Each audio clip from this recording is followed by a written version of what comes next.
అందరికీ ముందుగా పరాభవ నామ సంవత్సర ఉగాది శుభాకాంక్షలండి. ప్రభవాది 60 సంవత్సరంలో 40వది ఈ పరాభవ నామ సంవత్సరం. సవాళ్లతో కూడిన పరాభవ నామ సంవత్సరంలో అప్రమత్తంగా నడుచుకోవాలని, క్రమశిక్షణకు అధిక ప్రాధాన్యం ఇవ్వాలని పండితులు సూచిస్తున్నారు.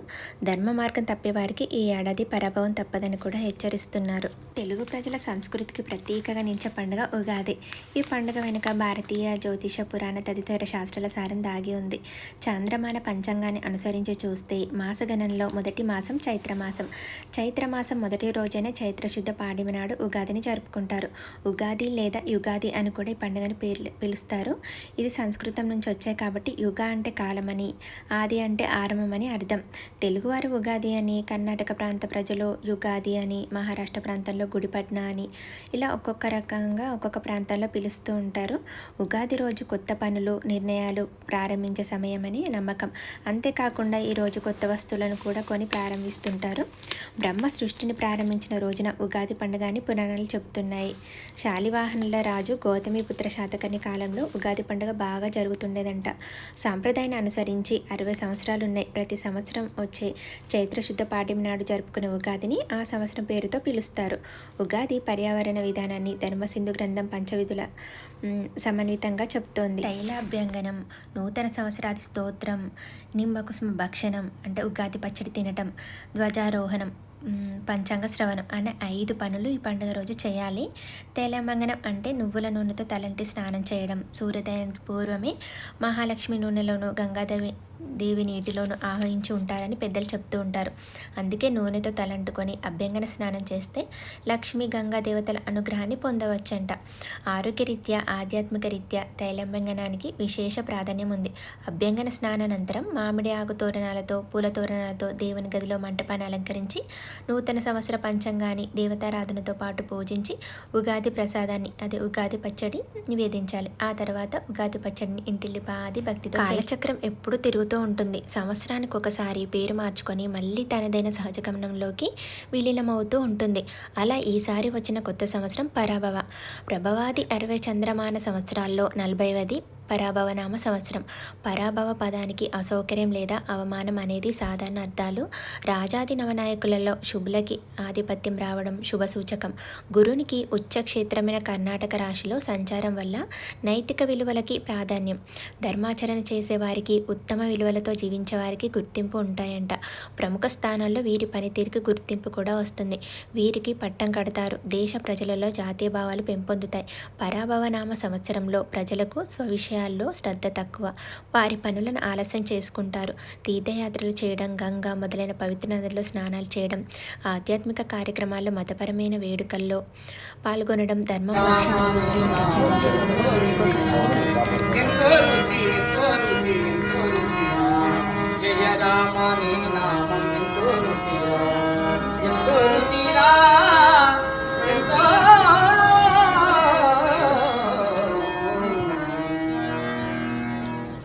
ఇలా జానపద పాట పాడుతూ రాముల వారిది పాట పాడుతూ మా ఇంటి ముందుకు వచ్చారండి. వాళ్ళకి కొంత దక్షిణ ఇచ్చి పంపించాను. చాలా బాగా పాడారు వాళ్ళైతే. రామకీర్తన చాలా బాగా అనిపించింది. ఇంకా వాళ్ళకి దక్షిణ అది ఇచ్చేసి వచ్చిన తర్వాత ఇంకా మామిడాకులు గుచ్చుకుంటున్నా దేవుడి రూమ్కి. ఇంకా మా గుమ్మాలు 6 గుమ్మాలు ఉన్నాయి. అన్ని గుమ్మాలకి గుచ్చుకోవాలి కదా. ఇంకా మామిడి తోరణాలు ఇలా నిలబడి అలా గుచ్చితే చాలా టైం పడుతుందని కూర్చొని 2 వరుసలు దారం పెట్టుకొని ఇలా గుచ్చుకుంటున్నాను. తర్వాత దేవుడు రూమ్ అంతా అంతకుముందు శుభ్రం చేశాను. ఇంకా దేవుళ్ళను, పటాలను అన్నీ క్లీన్ చేసుకుంటున్నా. ఎప్పుడో పండుగ ముందు రోజే అన్నీ క్లీన్ చేసుకొని పెట్టుకుంటే నెక్స్ట్ డే కొంచెం త్వరగా అయ్యేది. ఇంకా అవన్నీ ఉగాది పచ్చడి చేయాలి, భక్ష్యాలు అవన్నీ చేయాలి కదా. అందుకే ముందు రోజే క్లీన్ చేసుకునేదాన్ని. కానీ ఈసారి అమావాస్య వచ్చింది కదా. ఉగాది పండుగ రోజు ముందు రోజే అమావాస్య రావడం వల్ల ఇంకా ఆ రోజు ఏం చేయలేకపోయినా. ఇంకా నెక్స్ట్ డే మార్నింగ్ దేవుడు రూమ్ అంతా క్లీన్ చేసి ఫొటోస్ని ఇంకా విగ్రహాలు అన్నీ తుడుచుకొని ఆ రోజు అయ్యేసరికి చాలా లేట్ అయింది. ఇంకొక సైడ్ శనగపప్పు నానబెట్టుకున్న, ఒక సైడ్ వంట పనులు చేసుకుంటూ మళ్ళీ దేవుడి రూమ్లో చేసుకుంటున్నా. వేప పువ్వు తెంపుతుంది మా చిన్నమ్మాయి. ఇంకా దేవుళ్ళ ఫోటోలను అన్నీ తుడిచి గంధ బొట్లు, కుంకుమ బొట్లు పెట్టుకున్నాను. ఇంకా కూరాడు కూడా ఈరోజే మార్చానండి. ఇంకా మార్చాలి, ముందు రోజు మార్చుకునేదాన్ని. ఇప్పుడు ఇంకా దేవుళ్ళని ఈరోజే క్లీన్ చేశాను కాబట్టి కూరాడు కూడా ఈరోజే మార్చుకున్నాను. ఒక సిస్టర్ అడిగారు, కూరల్లో మీరు ఏం వేస్తారు ఒకసారి వీడియో పెట్టండి అని చెప్పి, ఇంకా అది కూడా నేను వీడియో పెట్టానండి. కూరాడిని బాగా శుభ్రం చేసి దాన్ని తడి లేకుండా చూసుకోవాలి. అంటే నేను ఇంతకుముందు మట్టిది పెట్టుకుంటారు, చాలా వరకు మట్టిది శ్రేష్టం అంటారు కూరాడికి. కాకపోతే నేను ఫస్ట్ టైం గృహప్రవేశం అప్పుడు మట్టిది పెట్టుకున్నాను. కానీ నెక్స్ట్ టైం మా వారి వాళ్ళ అమ్మమ్మ జరిగిపోయేసరికి ఆ కూరాడి ఇది అయిపోయింది. అందుకే ఈసారి ఇత్తడిది పెట్టుకున్నాను. ఇవి దేవుళ్ళని తుడిచి బొట్లు పెట్టుకున్న తర్వాత గుమ్మానికి కూడా స్వస్తిక్ ఓము రాసుకొని పెట్టుకుంటున్నానండి. ఇంకా ఇది కొత్త సంవత్సరం కదా, అందుకే డోర్ అంతా తుడుచుకొని గంధంతో స్వస్తిక్ ఓం వేసి కుంకుమ బొట్లు పెట్టుకున్నాను. ఇంకా మా గుమ్మానికి వినాయకుడు ఉంటాడు, వినాయకుడికి కూడా బొట్టు గంధం బొట్టు పెట్టి కుంకుమ పెట్టుకున్నాను. ఇంకా కూరాడు ఇత్తడిది తీసుకున్నాను. ఇంకా మట్టిది నాకు కొంచెం భయం వేసింది, ఫస్ట్ టైం అలా ఇది అయిపోయింది కదా అని. సెకండ్ టైం ఇంకా మా అబ్బాయి పెళ్ళప్పుడు ఇత్తడిది తీసుకున్నాను. పైన డిజైన్ అది ఉంటుంది. ఒక సిస్టర్ కామెంట్ చేశారు, మీ కూరాడు చాలా బాగుంది అని చెప్పి. అది నేను బేగం బజార్లో తీసుకున్నానండి. పైన డిజైన్ అలాగే వచ్చింది ప్లేట్ లాగా. ఇంకా దాన్ని బాగా క్లీన్ చేసుకొని ఆరబెట్టాలి, లేకపోతే అందులో బియ్యం వేస్తాం కదా, వేసినప్పుడు చిల్లుం పట్టినట్టు అవుతుంది. అందుకే అది బాగా క్లీన్ చేసిన తర్వాత ఆరబెట్టాలి. ఒక 20 మినిట్స్ వరకు ఎండలో కానీ బయట కానీ ఆరబెడితే అందులో మనం బియ్యం వేసినప్పుడు అవి కొంచెం చిల్లుం పట్టకుండా ఉంటాయి. అది బాగా ఆరిన తర్వాత దానికి కంకణం కట్టుకున్నాను. దారంకి పసుపు రాసి పసుపు కొమ్ముతో కంకణంలా కట్టుకొని ఫస్ట్ కూరాడికి కట్టుకోవాలి. తర్వాత అందులో మొత్తం ఆరిపోయిన తర్వాత గుప్పెడు బియ్యాన్ని 3 సార్లు కానీ 5 సార్లు కానీ మంచిగా మొక్కుకొని వేయాలి. ఎక్కువైనా వేసుకోవచ్చండి, నేను తక్కువనే వేస్తాను. మళ్ళీ ఇది అయిపోతాయేమో బియ్యము అని చెప్పి ఒక గుప్పెడు బియ్యాన్ని, అది కూడా మనం ఇంట్లో శుభ్రంగా పెట్టుకుంటాం కదా, కొత్త బియ్యం ఉన్న కొత్త బస్తాలో బియ్యమైనా పర్వాలేదు, మంచిగా మొక్కుకొని 3 లేదా 5 సార్లు వేసుకొని ఒక కొత్త కుడక, పాతవన్నీ పక్కకు తీసి పెట్టుకొని కొత్తవన్నమాట, కుడకలో పసుపు కొమ్ము, 2 ఖర్జూరాలు, 2 వక్కలు, రూపాయి బిళ్ళ వేసుకుంటాను. తర్వాత గోమేతి చక్రాలు, తామర గింజలు అని దొరుకుతాయి, అవి, శంకు, అవన్నీ ఒక 3 కానీ 5 కానీ వేసుకొని కొంచెం పచ్చకర్పూరం వేసుకొని బాగా మొక్కి, పైన మూతకి మాత్రం నేను మట్టి తీసుకున్నానండి. కిందది ఇత్తడి తీసుకున్నా కాబట్టి పైనది మట్టి తీసుకున్నాను. అది మాత్రం మనం కూరను మార్చుకున్నప్పుడల్లా సున్నం ఖచ్చితంగా రాసుకోవాల్సిందే. సున్నంతో బోధిస్తేనే ఇంకా కూరను మార్చుకున్నట్టు అనమాట. ఇంకా సున్నంలో వాటర్ పోసి రాసి పసుపు కుంకుమ బొట్లు పెట్టుకొని, అది కొంచెం ఆరాక దానిపైన పసుపు కుంకుమది పెట్టుకుంటాను. ఇంకా పువ్వు పెట్టుకొని ఇలా అనమాట కూరాడు ప్రతిసారి ఇలాగే మార్చుకుంటాను. ఎప్పుడైనా సరే పండగ ముందు రోజు అష్టమి నవమి లేకుండా చూసుకొని మార్చుకోవాలి కూరాడు, ఎప్పుడు పడితే అప్పుడు మార్చొద్దు. ఆ రోజు దశమి కానీ ఏకాదశి కానీ ఇట్లా మంచి రోజులు ఉండాలి, అది మెయిన్ అనమాట కూరాడు మార్చుకునేటప్పుడు, అది చూసుకోండి. మీ డౌట్ క్లియర్ అయింది అనుకుంటున్నాను. ఇంకేమైనా డౌట్స్ ఉంటే తప్పకుండా కామెంట్ చేయండి. ఇంకా దేవుడి గుళ్ళ అదంతా అయిపోయిన తర్వాత పచ్చడి కుండ మార్నింగ్ తీసుకొచ్చి మా వారు తీసుకురాగానే నీళ్ళలో నానబెట్టాను ఒక 1-2 అవర్స్. అంటే వాటర్ అంతా గుంజేసుకుంటుంది కదా, అది కొత్త కుండ కదా.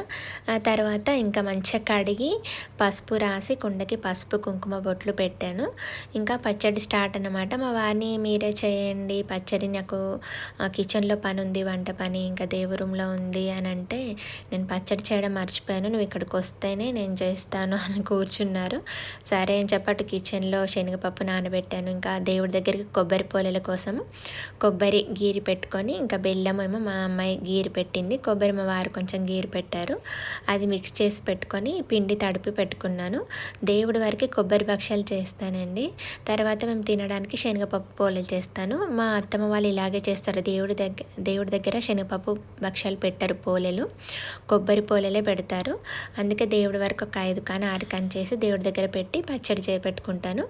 ఇంకా పచ్చడి కుండకి వేపాకు, మామిడాకులతో తోరణం కట్టి ఇవన్నీ నేను ముందుగా రెడీ పెట్టుకున్నాను. సోంపు, జీలకర్ర, వాము, బెల్లము, మామిడి ముక్కలు, కొబ్బరికాయ కొట్టి వాటర్ అందులో పోసి కొబ్బరి ముక్కలు కూడా చిన్న కట్ చేసి పెట్టారు. కొత్త చింతపండు అండి మెయిన్, ఆ కొత్త చింతపండుతోనే పచ్చడి చేస్తాము, పల్చగా నీళ్లు వంపేసి. అది అక్కడ అవన్నీ పెట్టేసి నేను ఇక్కడ దేవుడి వరకు కొబ్బరి భక్షాలు చేస్తున్నాను. చాలా బాగుంటాయండి ఇవి. శనగపప్పు వాటికంటే కూడా ఇవి నాకు టేస్ట్గా అనిపిస్తాయి, కాకపోతే ఎక్కువ తినలేము. శనగపప్పు అంటే 2 అయినా తినొచ్చు, ఇదైతే ఒక్కటి చిన్న తినేసరికి సరిపోతుంది.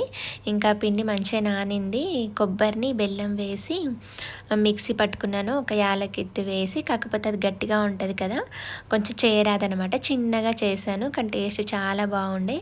ఇవి 5 చేసి నెయ్యి వేస్తూ కాల్చుకొని పక్కన పెట్టుకున్నా. మీరు దేవుడి దగ్గరికి ఏ భక్ష్యాలు చేస్తారో తప్పకుండా కామెంట్ చేయండి. మా అత్తమ్మ ఉన్నప్పుడైతే మేము 3 రకాలు పోలేలు చేసేవాళ్ళము. దేవుడి దగ్గరికేమో కొబ్బరి పోలేలు, మేము తినడానికి శనగపప్పు పోలేలు. అమ్మమ్మ తాతయ్య ఉండేవారు, మా వారి అమ్మమ్మ తాతయ్య, వాళ్ళు షుగర్ పేషెంట్స్ అనమాట. అంటే షుగర్ ఉంది వాళ్ళకి. సో సజ్జ రవ్వతోని పోలేలు చేసేవాళ్ళం. అవి వేరే అనమాట. అది కొంచెం షుగర్ తక్కువగా ఉంటుంది, బెల్లం లైట్గా వేసి సజ్జ దాంతో చేసేవాళ్ళం. 3 రకాలు చేసేవాళ్ళం. మళ్ళీ చాలా చేసేవాళ్ళం. మా ఇంటి దగ్గర అందరూ నేబర్స్కి పంచేవాళ్ళము. అమ్మమ్మ తాతయ్యనైతే చాలా ఎక్కువ చేయమనేవాళ్ళు. అవన్నీ గుర్తుకొస్తాయి. ఇంకా దేవుడి వరకు చేసి అక్కడ పెట్టి ఇంకా పచ్చడి దగ్గరికి వచ్చాను. ఫస్ట్ ఇంకా చింతపండుని రసం తీసి పల్చగా అందులో పోసి, కొబ్బరిని కొట్టి కూడా అందులో పోసి ఇంకా అన్నీ వేస్తున్నాను. సోంపుని, జీలకర్రని, వాముని లైట్గా దంచి అందులో వేసి, ఇంకా పుట్నాలు, మామిడి ముక్కలు, కొబ్బరికాయని కొట్టి కొబ్బరి ముక్కలు చిన్న చిన్నగా కట్ చేసుకొని, కొంతమంది గీరు వేస్తారు క్యారెట్ లాగా. మాకు అంతగా నచ్చదు, ముక్కల్లాగా తింటుంటేనే నోటికి బాగా అనిపిస్తుంది. ఇంకా అవన్నీ ముక్కలు, తర్వాత బెల్లము, ఇంకా అన్ని రుచులు తెలియాలి కదా, కొంచెం కారము, కొంచెం ఉప్పు, షడ్రుచుల సమ్మేళనం కదా, అవన్నీ వేస్తూ చేశాను. పచ్చడి ఎందుకు మంచిదో, ఉగాది పచ్చడి దేనికో ఒకసారి చెప్తాను వినండి. వేప పూత, కొత్త చింతపండు, బెల్లము లేదా పంచదార లేదా చెరుకు ముక్కలు, ఉప్పు, మిరియాలు, ఈ షడ్రుచుల సమ్మేళనమే ఉగాది పచ్చడి. ఈ ఉగాది పచ్చడి జీవితంలోని కష్ట సుఖాలు తదితరాలకు ఉదాహరణగా చెప్తూ ఉంటారు. షడ్రుచుల పచ్చడిని ఆరగించడం వల్ల ఒక సందేశం ఉంది. 6 రుచుల మేళవింపుగా ఉండే ఉగాది పచ్చడి కేవలం రుచికరమే కాదు, సందేశాత్మక కూడా. ఈ పచ్చడిలో మధురం, తీపి, ఆమ్లము, పులుపు, కటు, కారం, కషాయం, వగరు, లవణం, ఉప్పు, తిక్తం, చేదు రుచులు మిళితమై ఉంటాయి. 6 రుచులు. జీవితంలో ఎదురయ్యే సంతోషం, తీపి, దుఃఖం, చేదు, కోపం, కారం, భయం, ఉప్పు, విసుగు, చింతపండు, ఆశ్చర్యం, సంభవం, మామిడిల సమ్మేళనము, సందేశంతో పాటు ఆరోగ్య సూత్రాలు కూడా ఎన్నో ఉన్నాయి పచ్చడిలో. పచ్చడిలోని 6 రుచులు 6 రకాలైన లాభాలను కలుగజేస్తాయంట. కొత్త బెల్లం ఆకలిని కలిగిస్తుంది, చింతపండు కఫవాతాన్ని పోగొడుతుంది, పచ్చిమిరప శరీరంలో క్రిములని నాశనం చేస్తుంది, మామిడి ముక్కలు జీర్ణ ప్రక్రియకు తోడ్పడతాయి, వేప పువ్వు చేసే మేలు అంతా ఇంత కాదు, చాలా విధాలుగా ఉంటుంది. ఉగాది నాడు ఉగాది పచ్చడి సేవించడం వల్ల సంవత్సరం అంతా సౌఖ్యదాయకమని పంతులు చెప్తూ ఉంటారు. అప్పట్లో మా చిన్నప్పుడు అమ్మ వాళ్ళు విస్తరాకులు ఉండేవండి మా ఇంటి వెనకాల, వాటితో ఇలా డొల్లలు చేసేవారు. ఆ డొల్లల్లోనే పచ్చడి తాగేవారు. మీకు తెలుసా? తెలిస్తే తప్పకుండా కామెంట్ చేయండి. ఇవి విస్తరాకులు కాదు కానీ మా ఇంటి దగ్గర ఒక టేక్ చెట్టు లాగా ఉంది, ఆ ఆకులు తీసుకొచ్చి దాంతో డొల్లలు చేసి అలా తాగుతున్నాము. కాకపోతే అది సరిగ్గా రాలేదు మా వారికి. కొంచెం పుల్లలు తీసుకొని పుల్లలతో బాగానే కుట్టారు. ఇంకా తర్వాత పచ్చడిని అక్కడ దేవుడి ముందు పెట్టి హారతి అది ఇచ్చి ఇంకా అందరికీ హారతి తీసుకున్న తర్వాత పచ్చడి తాగాము. కాస్త పులుపు అనిపించి తర్వాత మళ్ళీ కొంచెం బెల్లము, షుగర్ వేసి బాగా కలిపితే చాలా బాగా అయింది ఉగాది పచ్చడి. చాలా బాగుంది టేస్ట్. ఇంకా సంవత్సరానికి ఒక్కసారి కదా, ఆ రోజంతా తాగుతూనే ఉంటాము, గుర్తొచ్చినప్పుడల్లా తాగుతూ ఉంటాము. కానీ హెల్త్కి చాలా మంచిది ఉగాది పచ్చడి. చైత్ర శుద్ధ పాడ్యమి నుంచి నవమి వరకు వసంత నవరాత్రులుగా వ్యవహరిస్తూ ఉంటారు. ఈ వసంత నవరాత్రులు శ్రీరాముని ఆరాధనకు, శక్తి ఆరాధనకు ఇష్టమైన కాలంగా వీటి ప్రాముఖ్యాన్ని తెలియజేస్తూ వివిధ గ్రంథాల్లో ప్రస్తావన కూడా ఉంది. జగన్మాతను కాలస్వరూపంగా భావిస్తూ ఆమె కృపా కటాక్షల కోసం ఉగాది నుంచి 9 రోజుల పాటు ఉపాసించడం ఆనవాయితీగా వస్తుంది. వేదకాలంలో చైత్రమాసానికి మధుమాసమని, మధువు అని కూడా పేర్లు ఉన్నాయి. ఈ 9 రోజులు దైవారాధనలో గడపడం ఈ నవరాత్రుల ముఖ్య ఉద్దేశమట. నవరాత్రి ఉత్సవాలకి ఆదిదేవత వసంతుడు, ఋతురాజైన వసంతుడిని పూజించడం ద్వారా కాలాత్మకుడైన పరమేశ్వరుడు ప్రసన్నుడై కరుణిస్తాడని భక్తుల విశ్వాసం. ఈ ఉత్సవ సందర్భాల్లో ఆనాటి రాజదర్బార్లో ప్రతిరోజు నృత్యాలు, పాట కచేరీలు, శాస్త్రచర్యలు జరిగేవట. రెడ్డి రాజులు, విజయనగర రాజుల కాలంలో ఈ ఉత్సవాలు ఉచ్చస్థితికి చేరాయని చెప్తూ ఉంటారు.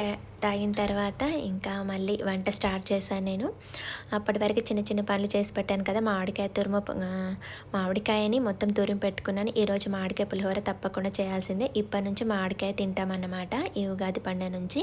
ఇంకా తురిమిన మామిడికాయని అన్నంకి మంచిగా కలుపుకొని అందులో కొంచెం పసుపు, ఉప్పు కలిపి పక్కన పెట్టుకున్నాను. ఇంకా పోపు పెడుతున్నాను.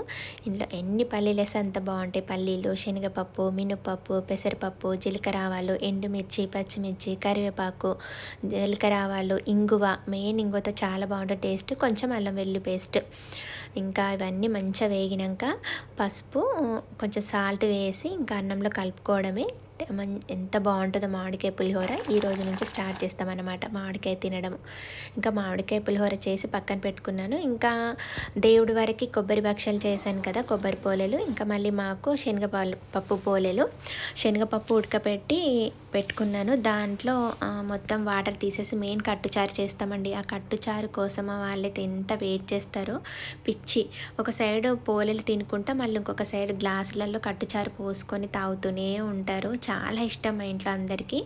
ఆ శనగపప్పు కట్టు వస్తుంది కదా, అది పక్కకు తీసుకొని అందులో బెల్లం వేసి మంచిగా దగ్గరికి కలుపుకొని కొంచెం యాలకుల పౌడరు, కొంచెం సోంపుని రోట్లో వేసి దంచి అందులో కలిపి పెట్టుకుంటాను. అదేనండి పూర్ణము. టేస్ట్ అయితే చాలా బాగుంటుంది. ఇంకా గోధుమ పిండి తడిపి పెట్టుకున్నాను కదా, ఇంకా అందులో పూర్ణం ముద్ద తీసుకొని ఇంకా మధ్యలో పెట్టేసి ఆలు పరోటాలు ఎలా చేసుకుంటామో అలా చేత్తో కానీ ఇంకా కోళ్ళతో కానీ చేసుకొని కాల్చుకొని నెయ్యితో కాల్చుకుంటే మంచి పోలేలు బాగా వస్తాయి. చాలామందికి పోలేల దగ్గర మిస్టేక్స్ చేస్తూ ఉంటారు. చిన్న చిన్న మిస్టేక్ వాళ్ళు రావని బాధపడుతూ ఉంటారు. ఏం లేదండి, ఒక 2-3 సార్లు చేస్తే అదే వస్తుంది. సార్ పోలేలు చాలా బాగా వచ్చాయి. అంటే మనము చేసేదాన్ని బట్టి ఉంటుంది. పిండి ఎంత బాగా నానితే అంత బాగా వస్తుంది. నేనైతే మైదా పిండితో చేయనండి. చాలామంది మైదా పిండితో చేస్తారు. మైదా పిండి అంత మంచిది కాదని చెప్పి ఎప్పుడు వాడను. గోధుమ పిండి వాడతాను. కాకపోతే పిండి బాగా నానాలి. నేను ఒక టెక్నిక్ యూజ్ చేస్తాను ఎప్పుడు. పిండి తడిపేటప్పుడు అందులో కొంచెం సాల్ట్, కొంచెం షుగర్ కూడా వేయాలి. బ్రౌన్ షుగర్ అయినా పర్లేదు, నార్మల్ షుగర్ అయినా పర్లేదు. వేసి పిండి తడిపి కొంచెం పల్చగా తడిపి పెట్టుకోవాలి, మరీ గట్టిగా కాకుండా. అది షుగర్ వేయడం వల్ల పిండి ఒక 1 అవర్ నానిన తర్వాత మంచి జిగురులాగా వస్తుంది. చాలా బాగా వస్తాయి పోలేలు. మీరు ఎవరైనా చేయాలనుకున్న వారు ఈ ట్రిక్ ఫాలో అవ్వండి. చాలా బాగా అనిపిస్తుంది, చాలా బాగా పనిచేస్తుంది. తర్వాత పోలేలు, పచ్చడి, అన్ని పులిహోర అన్నీ అయిపోయిన తర్వాత కట్టుచారు కూడా చేశాను. అది వీడియో తీయడం మిస్ అయింది. అవన్నీ చేసిన తర్వాత అమ్మమ్మ, తాతయ్య, మా అత్తమ్మ, మా వారి అమ్మమ్మ, తాతయ్య, మా వారి అమ్మ అన్నమాట, ముగ్గురు దగ్గర ఇంకా పెట్టి మొక్కుకొని తర్వాత అందరం భోంచేసి ఒక 1/2 అవర్ రెస్ట్ తీసుకొని మళ్ళీ ఈవినింగ్ దేవుడి దగ్గర దీపం పెట్టుకొని గుడికి వెళ్ళినామండి. పంచాంగం శ్రవణం ఈరోజు చాలా మంచిది కదా. ఉగాది రోజు పంచాంగం వినాలని పెద్దలు చెప్తూ ఉంటారు. ఉగాది నాటి పంచాంగ శ్రవణం గంగా స్నాన ఫలంతో సమానమట. అందువల్ల కాలస్వరూపుడైన ఆ పరమాత్మని పంచాంగం రూపేణ పూజించి అందులోని వివరాలను శ్రవణం చేయడం సాంప్రదాయం. ఉగాది రోజున కొత్త పంచాంగం చదివిన వారికి, విన్నవారికి నవగ్రహాలు ధ్యానించడం వల్ల కలిగే శుభ ఫలితాలు కలుగుతాయని పండితులు చెప్తూ ఉంటారు. అలాగే గ్రహదోష నివారణ జరుగుతుందని కూడా నమ్మకం. పంచాంగ శ్రవణం విని ఇంటికి వచ్చేసామండి. వీడియో మొత్తం చూసి ఎలా ఉందో తప్పకుండా కామెంట్ చేయండి, లైక్ చేయండి నచ్చితే. ఓకే అండి, ఉంటాను. బాయ్ బాయ్ మరి.